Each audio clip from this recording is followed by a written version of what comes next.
IIT সৰ্বভাৰতীয় প্ৰৱেশ পৰীক্ষাত সাফল্য অৰ্জন $7 সুমনজ্যোতি দাসৰ সৰ্বভাৰতীয় পৰ্যায়ত অনুষ্ঠিত IIT প্ৰৱেশ পৰীক্ষাত 638 সংখ্যক স্থান লাভ কৰি সুনাম কঢ়িয়াই আনিবলৈ সক্ষম হৈছে হাজো $7 সুমনজ্যোতি দাসে। IIT পৰীক্ষাৰ সফলতাৰ আঁৰত পিতৃ-মাতৃৰ অৱদান নিহিত থকাৰ কথাও অপকতে স্বীকাৰ কৰে সুমনজ্যোতি দাসে। গুৱাহাটীৰ প্ৰযুক্তিবিদ্যা প্ৰতিষ্ঠানত BS biomedical science and engineering বিভাগত নামভৰ্তিৰ সুযোগ লাভ কৰা দাসে ভৱিষ্যতে এগৰাকী সুনিপুণ বিজ্ঞানী হোৱাৰ আশা কৰিছে।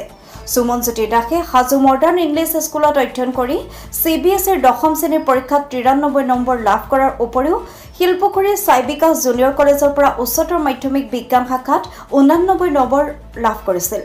দিনত 10-12 ঘণ্টাকৈ অধ্যয়ন কৰাৰ লগতে আজৰি সময়ত গীটাৰত সংগীতৰ লহৰ সৃষ্টি কৰা সুমনজ্যোতি দাসে ছবি আঁকি ভাল পায় বুলিও উল্লেখ কৰে। হাজো $7 কৃষক চন্দ্ৰ দাস আৰু নিৰ্মলা দাসৰ সন্তান সুমনজ্যোতি দাসৰ এনে সাফল্যত অঞ্চলবাসী গৌৰৱবোধ কৰা পৰিলক্ষিত হৈছে। আশা কৰিছিলো বহুতে আৰু কিয় কষ্ট কৰিছে আমিও কষ্ট কৰিছিলো তাৰ লগত, গতিকে সেই হিচাপে আমি ফলটো পাইছো, কষ্টৰ ফল পাইছো। আজি আনন্দ সকলো ওলাইছে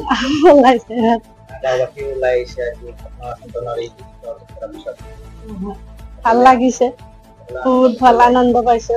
কলে পৰিয়ালৰ মানুহসকলে সুখী হৈছো। আমি কিয় কষ্ট কৰিছে, সি যথেষ্ট কষ্ট কৰিছে, তাৰ কষ্ট বহুত বহুত কষ্ট কৰিছে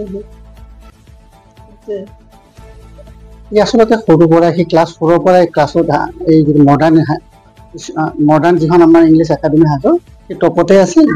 মেট্ৰিকত ভালকৈ পাছ কৰে 93। তাৰপিছত তাক মই চাইবিকাছত এডমিশ্যন দিলোঁ, লগত মাক থাকিলে, তাৰ 2 বছৰ হোষ্টেলত নথলোঁ, তাতো সি ভাল ৰিজাল্টে কৰিলে। গতিকে সেই হিচাপে তাৰ ফলখিনি পাইছে, গতিকে মই অত্যন্ত সুখী। গতিকে আৰু আগবাঢ়ি যাওক সি, গতিকে যাতে PhD কৰি যাতে আপোনাৰ চাইণ্টিষ্ট যিটো মনত এটা পঢ়ি ৰাখিছে তেনেহেন সি কৰি যাওক, সেইটোৱে মই ৰাখিছোঁ। আৰু মোৰ নাম শ্ৰী কৃষক চন্দ্ৰ দাস, মোৰ ল'ৰা, মোৰ ছোৱালী এজনী, ল'ৰা এটা। ছোৱালীজনীৰ কথা ক'ব পাৰোঁ যদি মই কৈ দিওঁ, তাইও ভালেই ৰিজাল্ট কৰিছিলে, মেট্ৰিকতো বহুত ভাল ৰিজাল্ট, 85ৰ ওপৰত আছে। তাইও এতিয়া Jorhat institute of science and টেকনলজিত তাই এতিয়া BTech চিভিল কৰি আছে, তাই 7th চেমিষ্টাৰ পালে তাইও। গতিকে তাইও academic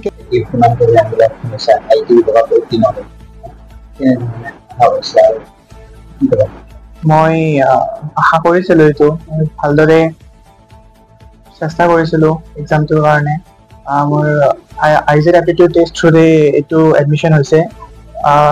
IIT Guwahati BS in biomedical science and ইঞ্জিনিয়াৰিঙত মই চিট পাইছোঁ। কালি অফাৰ আহিছে মোৰ তাত, ভাল লাগিছে সেইবাবে। আৰু মোৰ এই মাহঁতে কষ্ট কৰিছে, মা দেউতাই গোটেই, সেইটো বাবে এইটো কৰিব পাৰিছোঁ মই ভালদৰে। আশা কৰিছিলোঁ, মই ভালদৰে পঢ়িছিলোঁ, তাতে এটা ভাল নাম কঢ়িয়াই আনিব পাৰোঁ ঘৰৰ কাৰণে। হাজোৰ পৰা কমলাকান্ত দাসৰ ৰিপৰ্ট, বাৰ্তা লাইভ।